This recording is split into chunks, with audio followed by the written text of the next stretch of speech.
اعوذ باللہ من الشیطان الرجیم بسم اللہ الرحمن الرحیم ان اللہ یأمر بالعدل والاحسان وایتاء ذی القربى وینہی عن الفحشاء والمنکر والبغی یعظکم لعلکم تذکرون۔ ان اللہ یأمر، بے شک اللہ حکم کرتا ہے، بالعدل، عدل کا، والاحسان، اور احسان کا، وایتاء ذی القربى، اور رشتہ داروں کو دینے کا، قرابت والوں کو، رشتہ داروں کو دینے کا۔ اللہ حکم کرتا ہے عدل کا، احسان کا، اور رشتہ داروں کو دینے کا۔ وینہی عن الفحشاء والمنکر والبغی، اور منع کرتا ہے فحش کاموں سے، یعنی بے حیائی کے کاموں سے، اور والمنکر، اور برے کاموں سے۔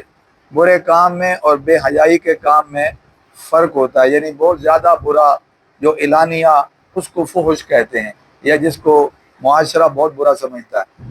تو اللہ منع کرتا ہے فحش کاموں سے، یعنی بے حیائی کے کاموں سے، والمنکر، اور برائیوں سے، والبغی، اور سرکشی سے۔ والبغی، اور سرکشی سے۔ یہاں سرکشی سے مراد کہ طاقت سے دوسرے کا حق دبانا، یہ عام اس کا معنی مراد دیا جاتا ہے۔ یعظکم لعلکم تذکرون، وہ اللہ تمہیں نصیحت کرتا ہے۔ یعظکم، واعظ کا معنی بھی نصیحت ہے، اور تذکیر کا معنی بھی نصیحت ہے۔ تو وہ اللہ نصیحت کرتا ہے تمہیں، لعلکم تذکرون، تاکہ تم نصیحت حاصل کرو۔ سمجھ آ رہی بات؟ توجہ فرما لیں۔ قرآن پاک کے بعض الفاظ ایسے ہیں، وہ اتنے جامع ہیں کہ سارا دین اس میں آ جاتا ہے۔ جیسے لفظ عدل ہے، عدل ایک ایسا جامع لفظ ہے کہ پورے دین کا مفہوم اس میں سمو جاتا ہے۔ اور اب تو یہاں تک کہ اسی عدل کے لفظ پر لوگوں نے پی ایچ ڈی کر رکھی ہے، یہ اتنا جامع ہے۔ اور پھر بعض آیات ایسی ہیں کہ وہ جامع ہیں، یہ تو لفظ کی بات ہے۔ بعض آیات قرآن پاک کی ایسی ہیں کہ وہ جامع ہیں، پورا دین اس میں سمو جاتا ہے۔ یہ جو آیت آپ پڑھ رہے ہیں سورہ نحل کی، یہ آیت انہی آیتوں میں سے ہے کہ جس میں پورا دین کیا ہے۔ جیسے سورتوں میں سے سورہ فاتحہ ایسی سورت ہے کہ پورا قرآن، پورا دین اس میں پوشیدہ ہے۔ اسی طرح یہ آیت مبارکہ بھی ایسی جامع ہے کہ پورا دین اس میں کیا ہے، وہ سمویا ہوا ہے۔ آپ اس کی جامعیت کا اندازہ اس بات سے لگا لیں کہ سلف صالحین سے یہ چلا آ رہا ہے کہ یہ آیت مبارکہ خطبوں میں پڑھی جاتی ہے، بھلے وہ جمعہ کا خطبہ ہو، عیدین کا خطبہ ہو، خطبوں میں یہ آیت پڑھی جاتی ہے جس میں عوام الناس کو جامع پیغام دینا مقصود ہوتا ہے تھوڑے وقت میں۔ اور اتنی جامع آیت، عبداللہ بن مسعود رضی اللہ تعالیٰ عنہ تو فرماتے ہیں کہ قرآن کریم کی یہ ایسی جامع آیت ہے کہ پورا دین اس میں چھپا ہوا ہے۔ ایک صحابی ہیں اقسم بن سیفی رضی اللہ تعالیٰ عنہ، سیفی سواد سے ہے، یہ اپنے قبیلے کے سردار تھے، بڑے اثر آدمی تھے۔ تو ان کو جب یہ اطلاع پہنچی نا کہ نبی کریم صلی اللہ علیہ وسلم، یعنی ایک آدمی نے نبوت کا دعویٰ کیا ہے، محمد صلی اللہ علیہ وسلم کے حوالے سے اس تک بات پہنچی، تو اس نے ارادہ کیا کہ میں جا کے ملوں اور کچھ سوال جواب کروں، تسلی ہو جائے کہ وہ واقعتاً اللہ کے نبی ہیں تو ایمان لے آئیں گے۔ ظاہر ہے جو باتیں لوگوں نے نبیوں کے حوالے سے سن رکھی تھیں، نبی ایسے ہوتے ہیں، جو آپ کے بارے میں علامات سن رکھی تھیں، تو بعض لوگوں نے پڑھ رکھی تھیں، تو وہ تجسس تو رکھتے تھے نا کہ جو علامات ہم نے سن رکھی ہیں وہ پائی جاتی ہیں کہ نہیں پائی جاتی۔ تو یہ اقسم بن سیفی جو ہے، اس کے ذہن میں بھی یہ بات تھی کہ میں ملوں۔ تو اس کو اپنے قبیلے کے لوگوں نے کہا کہ آپ بڑے ہیں ہمارے، تو آپ کو جلدی نہیں کرنی چاہیے اور خود چل کے نہیں جانا چاہیے، بلکہ کوئی نمائندے بھیج دیے جائیں جو حالات معلوم کریں، تو اس کے بعد پھر فیصلہ کیا جائے۔ تو 2 آدمی بھیجے گئے جو نبی کریم صلی اللہ علیہ وسلم سے ملے، اور انہوں نے بڑا مختصر سوال کیا آپ صلی اللہ علیہ وسلم سے کہ من انت و ما انت، آپ کون ہیں اور کیا ہیں، آپ کون ہیں اور کیا ہیں، یہ انہوں نے سوال کیا نبی کریم صلی اللہ علیہ وسلم سے. تو آپ صلی اللہ علیہ وسلم نے فرمایا جو پہلا سوال ہے کہ میں کون ہوں، میں محمد بن عبداللہ ہوں، یہ میرا حسب ہے، نسب ہے، اور میں کیا ہوں، میں اللہ کا بندہ اور اس کا رسول ہوں. میں کون ہوں، میں محمد بن عبداللہ ہوں، میں کیا ہوں، میں اللہ کا رسول ہوں، اللہ کا بندہ ہوں. یہ آپ نے تعارف کروایا. اور یہ آیت پڑھی جو ابھی آپ پڑھ رہے ہیں، ان اللہ یأمر بالعدل والاحسان، جب یہ آیت پڑھی تو ان دونوں نے سنی، تو سننے کے بعد انہوں نے کہا دوبارہ سنائیں. تو آپ حیران ہوں گے کہ نبی کریم صلی اللہ علیہ وسلم نے اتنی دفعہ اس کو پڑھا اور اتنے تک اس کو پڑھتے رہے جب تک ان دونوں کو یاد ہوگی یہ آیت جو ہے. اب یہ سننے کے بعد گئے، سردار منتظر تھا جس نے بھیجا تھا اقسم بن سیفی، تو جب وہاں پہنچے تو اس نے پوچھا، انہوں نے بتایا جی ہم نے ان سے سوال کیا کہ آپ کون ہیں، تو انہوں نے بڑا مختصر جواب دیا، محمد بن عبداللہ. اپنے باپ سے آگے اپنا نسب بیان نہیں کیا، حالانکہ ہم نے ادھر ادھر سے پتہ کیا ہے آپ بڑے شریف النفس ہیں، اونچے شریف النسب ہیں اور اونچے خاندان کے ہیں، آپ کا حسب بڑا اونچا ہے، آپ کا نسب بڑا اونچا ہے. اس کا مطلب ہے آپ نے زیادہ زور اس لیے نہیں دیا کہ یہ خاندانی باتیں، یہ کوئی بخشش کا ذریعہ نہیں ہے. سمجھ آ رہی بات جی؟ بے شک آپ کو اللہ نے امتیازی شان بخشا کہ آپ کا حسب نسب اونچا ہے، لیکن اس کے باوجود آپ نے اس پہ زور نہیں دیا جیسے پہلے معاشرے میں چل رہا تھا کہ میرے دادے کا یہ نام ہے، میرے پردادے کا، جیسے وہ اسی بنیاد پر عزت چاہتے ہوں، یہی کامیابی ناکامی کا معیار ہو. آپ نے اس پہ زور نہیں دیا، جو اشارہ تھا اس بات کی طرف کہ یہ تو تعارف کے لیے ہے، باقی جو بخشش کا سامان ہے وہ یہ ہے. تو آپ صلی اللہ علیہ وسلم کے بارے میں انہوں نے اپنے سردار کو یہ بات بتائی کہ آپ نے اپنا تعارف مختصر کیا، صرف باپ کا نام لیا اور آگے بڑھ گئے. اور ہم نے پوچھا تھا کہ آپ کون ہیں، تو انہوں نے پھر اپنا تعارف کروایا اور یہ آیت پڑھی انہوں نے. پھر یہ آیت انہوں نے سنائی، یاد کر کے گئے ہوئے تھے. تو اس نے جب سنا تو اس نے یہ الفاظ گئے اس اقسم بن سیفی نے، اس نے کہا اس کا مطلب ہے وہ اچھے اخلاق کی تعلیم دیتے ہیں، مکارم اخلاق کی تعلیم دیتے ہیں اور اخلاق رذیلہ اور بری عادات سے منع کرتے ہیں. ظاہر ہے اس میں دونوں باتیں ہیں نا کہ اچھے اخلاق کو اپنانے کی تعلیم ہے اور بری عادات اور اخلاق رذیلہ سے بچنے کی تعلیم ہے.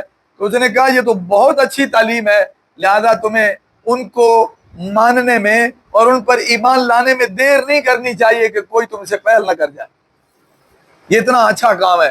تو یہ وجہ بنی ان کے اسلام قبول کرنے کی اور ایمان لانے کی اتنی جامعت. کوئی سمجھتا ہے، کوئی تدبر رکھتا ہے، غور و فکر رکھتا ہے، سوجھ بوجھ رکھتا ہے تو اس کو اندازہ ہوگا کہ یہ کتنی جامع آیت ہے. اسی طرح ایک اور صحابی ہیں عثمان بن مظعون رضی اللہ تعالیٰ عنہ، وہ خود کہتے ہیں کہ میں پہلے تو دیکھا دیکھی لوگوں کے میں بھی ایمان لے آیا، لوگ ایمان لا رہے تھے، میں نے کلمہ پڑھ لیا، لیکن میرے دل میں ایمان پختہ کب ہوا؟ جب یہ آیت سنی میں نے. جب یہ آیت میں نے سنی تو تب میرے دل میں ایمان کیا ہوا ہے، وہ کتنی اچھی تعلیم ہے. تو ظاہر ہے ایمان بڑھتا بھی ہے اور ایمان پختہ بھی ہوتا ہے، ایمان کمزور بھی ہوتا ہے.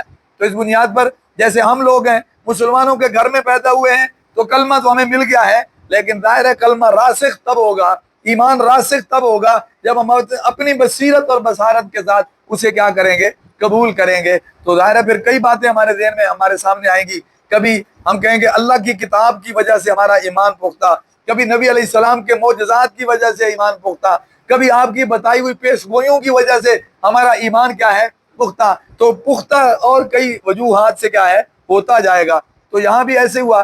تو اسی طرح ولید بن مغیرہ، اس کے سامنے نبی علیہ السلام نے یہ آیت پڑھی تو اس نے جب سنا نا نبی کریم صلی اللہ علیہ وسلم سے آیت مبارکہ کو، اس نے کہا دیکھیں اس میں بڑی حلاوت ہے اور اس میں بڑی نورانیت ہے، رونق اور روشنی ہے اس میں، اور اس کی جڑوں سے شاخیں اور ایسے پتے نکلنے والے ہیں کہ پھر اس پہ پھل بھی لگیں گے.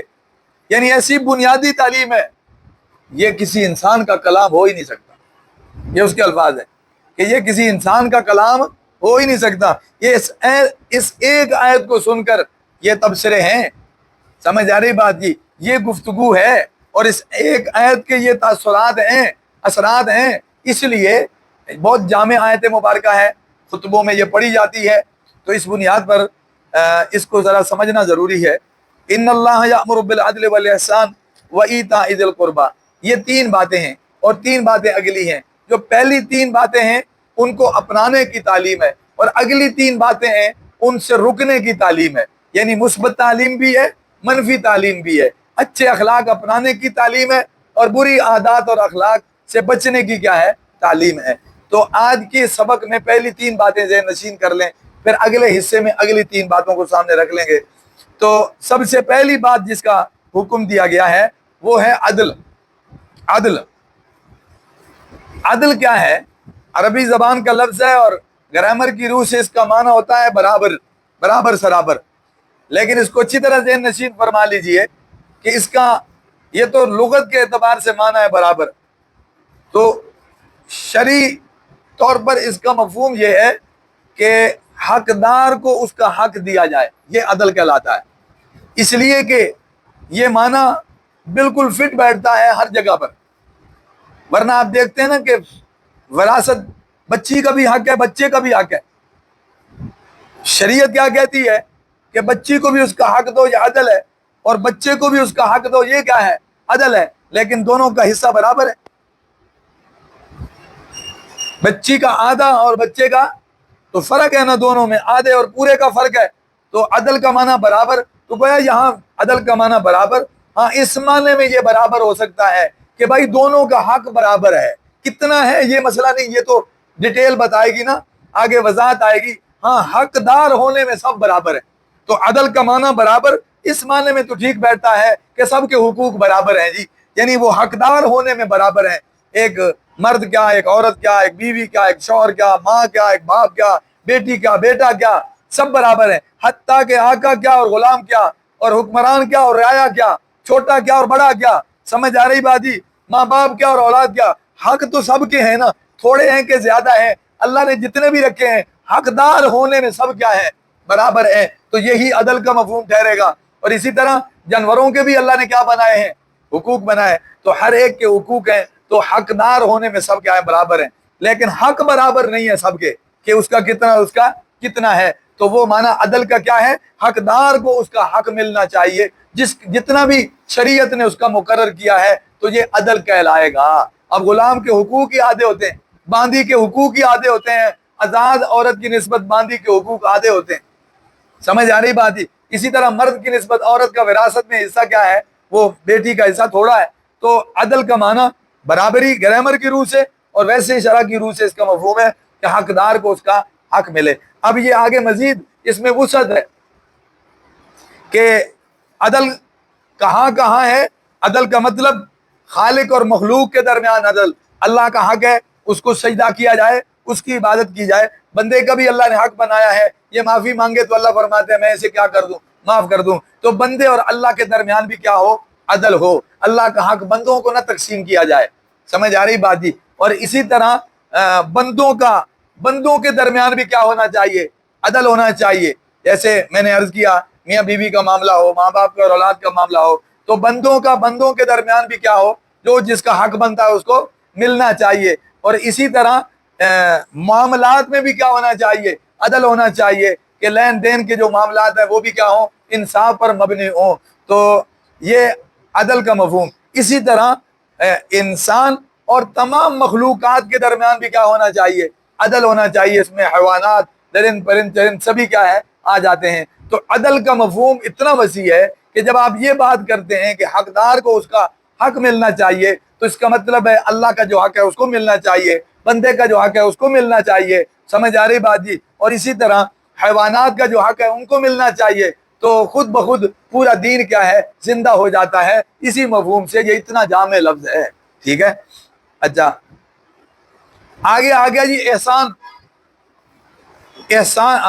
ہاں عدل میں ایک بات اور بھی رہ گئی. عدل کا ایک مفہوم یہ بھی بنے گا کہ آپ کے پاس دو فریق کوئی مقدمہ لے کے آتے ہیں تو آپ اس میں بھی کیا کریں؟ برابری کریں، یعنی اس میں بھی انصاف کریں، جس کا جو حق بنتا ہے وہ شرع کی روح سے فیصلہ کیا جائے۔ یہ قاضی اور جج کے بارے میں بھی ہوگا، حکم اور ثالث کے بارے میں بھی ہوگا، سرپنچ اور پنچایتی کے بارے میں بھی ہوگا، یہ بات آئے گی۔ آگے آ گیا احسان۔ احسان کے بھی دو مفہوم ہیں یہاں پر۔ احسان کا ایک معنی ہوتا ہے عبادت کو خوبصورت کر کے کرنا، جیسے حدیث جبریل میں آتا ہے کہ نبی علیہ السلام سے پوچھا گیا احسان کیا ہے، تو آپ نے فرمایا تھا ان تعبد اللہ کأنک تراہ فإن لم تکن تراہ فإنہ یراک، تو عبادت کرے ایسے کہ تو اللہ کو دیکھ رہا ہے، اور اگر تیرا اتنا استحضار نہ ہو تو پھر کم از کم یہ یقین تو تیرا ہونا چاہیے کہ اللہ تجھے دیکھ رہا ہے، یعنی عبادت ایسے کرو جیسے اللہ تمہارے سامنے ہے، اور نہیں تو کم از کم یہ تصور تو ہونا چاہیے کہ اللہ تمہیں دیکھ رہا ہے۔ تو یہ عبادت ایسے ہونی چاہیے۔ اس میں نماز کے ساتھ خاص نہیں ہے، یہ حدیث نماز کے ساتھ خاص نہیں ہے، اس میں عبادت کا لفظ ہے جس پر علماء نے لکھا ہے، اس کا مطلب ہے تمام عبادات کے ساتھ یہی کیفیت ہونی چاہیے، وہ اس سوچ کے ساتھ ادا کی جائے کہ اللہ میرے سامنے ہے تو مجھ سے جو ہے نا وہ ناراض ہوگا، یا پھر یہ کہ اللہ مجھے کیا ہے دیکھ رہا ہے۔ یہ اپنی اپنی کیفیت ہے، جتنی جس کو نصیب ہو جائے۔ تو یہ ہے عبادت میں احسان۔ تو عبادت کو بنا کر کرنا، سنوار کے کرنا، خوبصورت کر کے کرنا، حسن کے ساتھ کرنا، یہ ہے احسان۔ سمجھ آ رہی بات جی؟ اور دوسرا احسان کا مطلب یہ ہے کہ دوسروں کے ساتھ عدل کا معاملہ کرو، اور اسی طرح حقدار کو اس کا حق دو، اور اس کے ساتھ نا انصافی نہ ہو، اس کا کوئی حق تمہاری طرف رہ نہ جائے، لیکن اس سے بھی ایک قدم آگے بڑھ کے اس کے ساتھ کیا کرو، احسان کرو، یعنی اس کو حصے سے بھی زیادہ دے دو۔ یہ مفہوم بھی ہے، وہ تمہارے ساتھ اچھا برتاؤ نہیں کر رہا، تم پھر بھی اس کے ساتھ کیا کرو، اچھا برتاؤ کرو۔ یہ کیا ہے؟ احسان ہے۔ حق تو یہ ہوتا ہے کہ مجھے کوئی برا کہے تو میں اس کو برا کہہ دوں، مجھے کوئی گالی دے میں گالی دے دوں، مجھے تھپڑ مارے میں تھپڑ مار دوں، مجھے اچھا کہہ دوں میں اچھا کہہ دوں، تو یہ تو بدلے کا بدلہ ہے۔ لیکن احسان کیا ہوتا ہے کہ وہ مجھے برا کہتا ہے اور میں اس کو اچھا کہتا ہوں، وہ میرے ساتھ ناانصافی کرتا ہے اور میں پھر بھی اس کے ساتھ کیا کرتا ہوں، انصاف کرتا ہوں، تو یہ کیا ہے؟ احسان ہے۔ تو یہ جو عدل کا لفظ آیا ہے نا پہلے، وہ اس کے ساتھ اس کو آپ جوڑ سکتے ہیں اس آیت مبارکہ کی روح سے، کہ ٹھیک ہے اس کا حق ملنا چاہیے، بلکہ اس سے بھی زیادہ ہونا چاہیے۔ جیسے بعض وارث ایسے ہیں، بعض رشتہ دار ایسے آتے ہیں وراثت کی تقسیم میں، کہ وہ رشتہ دار تو ہوتے ہیں لیکن بعض رشتوں کے ہونے کی وجہ سے ان کو حصہ نہیں ملتا۔ مثال کے طور پر اگر کسی کا بیٹا ہے تو اس کے چچے، اس کے کزن سب فارغ ہو جائیں گے، کسی کو کوئی حصہ نہیں ملے گا۔ اگر کسی کی اولاد موجود ہے، اس کا بیٹا موجود ہے، تو پھر کوئی اور حصے دار نہیں ہوگا، یہ دوسرے درجے کے ہیں، اس کے پہلے درجے کا رشتہ موجود ہے، تو اس کے ہوتے ہوئے باقی کیا ہو جائیں گے؟ معروم۔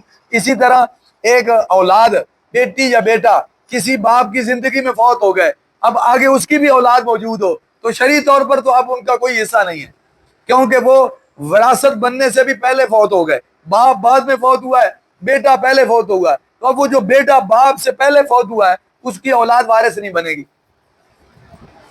ایک بیٹا فوت ہو گیا اور اس کا باپ زندہ ہے، تو یعنی اس کا مطلب ہے کہ دادا زندہ ہے، اس کے پوتے موجود ہیں، لیکن اس کا بیٹا اس کی زندگی میں فوت ہوا ہے۔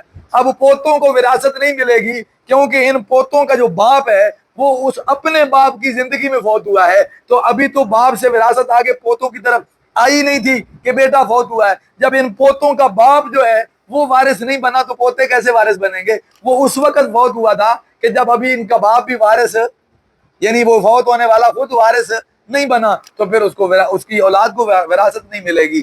تو یہ تو ہے شرعی تقاضا، لیکن احسان کیا ہے کہ اس کو بھی کچھ نہ کچھ دے دو، یہ ہے احسان، اس کو کہتے ہیں۔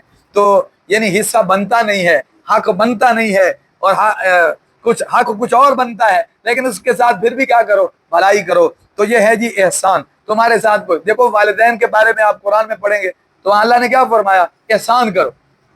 کبھی اس ترازو پہ والدین کو مت تولو کہ باپ ہمارا بڑا سخت تھا، باپ نے ہمارے ساتھ بڑی زیادتی کی ہے۔ بھائی زیادتی کی ہے تو اپنی آخرت دیکھے گا، لیکن کیا تمہیں شریعت یہ اجازت دیتی ہے کہ باپ کے ساتھ ادلا بدلا کرو؟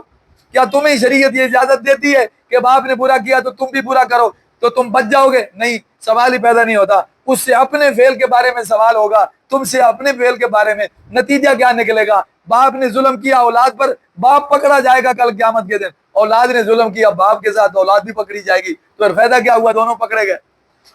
شریعت قرآن کیا کہہ رہا ہے کہ احسان کرو والدین کے ساتھ۔ اگر ان کا کوئی برتاؤ اچھا نہیں رہا، اگر ان کا مزاج اچھا نہیں ہے، یا تربیت یا دین کے وہ پابند نہیں ہے، کوئی غلطیاں ان سے ہو گئی ہیں، تو تم ان کے ساتھ عدلے بدلے نہ کرو، بلکہ تم ان کے ساتھ کیا کرو؟ احسان کرو۔ تو احسان تو بنے گا ہی تب کہ والدین نے تمہارے ساتھ اچھا نہیں کیا، مگر تم ان کے ساتھ کیا کرو؟ اچھا کرو۔ تو قرآن میں جہاں بھی آیا ہے والدین کے ساتھ احسان کی تعلیم آئی ہے کہ اس ترازو پہ مت تولو کہ وہ ہمارے ساتھ کتنے اچھے تھے۔ یہ تو پھر والدین کے علاوہ عام معاشرے کے لوگوں کے ساتھ بھی یہی ضابطہ چلتا ہے کہ جو میرے ساتھ اچھا ہے میں ان کے ساتھ اچھا ہوں۔ پھر تمہارے اولاد اور والد ہونے کا فرق کہاں نکلے گا؟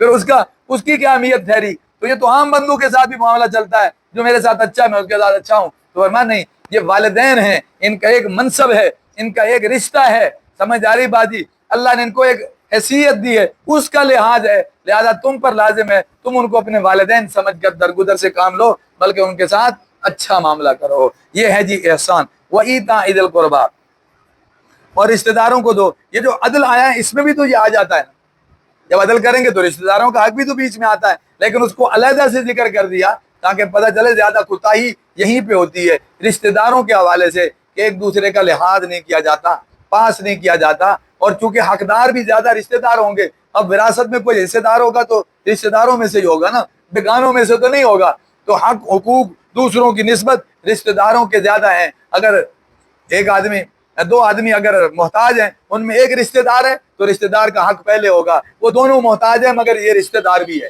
سمجھ آ رہی بات؟ دو پڑوسی ہیں مگر ایک پڑوسی رشتہ دار بھی ہے، تو اس کا حق کیا ہو جائے گا؟ ڈبل ہو جائے گا کہ یہ پڑوسی بھی ہے اور رشتہ دار بھی ہے۔ تو اس لیے یہاں ایتاء ذی القربیٰ، بلکہ یہاں پہ تو مفسرین نے ایک اور بات لکھی ہے، اللہ نے یہاں کوئی ذکر نہیں کیا کہ کیا دینا ہے اور کتنا دینا ہے۔